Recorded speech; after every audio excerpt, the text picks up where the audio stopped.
what I did was to decide that the issue be referred to the Blue Ribbon Committee. Mr. President, if that happens, parang ang amin pong pinag-usapan noon while I was still the chairman of the Blue Ribbon Committee, parang nawalan po ng saysay.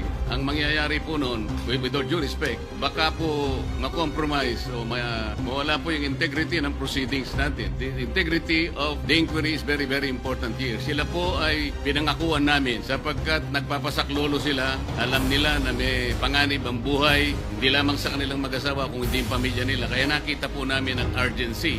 September 10 na po ngayon. Kung sakali pong totoo na nanganganib ang buhay nila, yun pong ipinangako namin na immunity sa kanila na makakatulong po.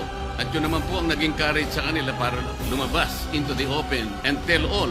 Nakita naman po ninyo, talagang initially nakapagsalita sila nung inaakala nilang kasangkot po allegedly sa mga maanumalyang paglalatag ng flood control projects. Kaya po, ang tanong ko ngayon, kailangan po bang pagpasyahan ng bagong liderato ng Blue Ribbon ang isang bagay na amin na pong naaproba nung kami po ay nandun pa sa Blue Ribbon?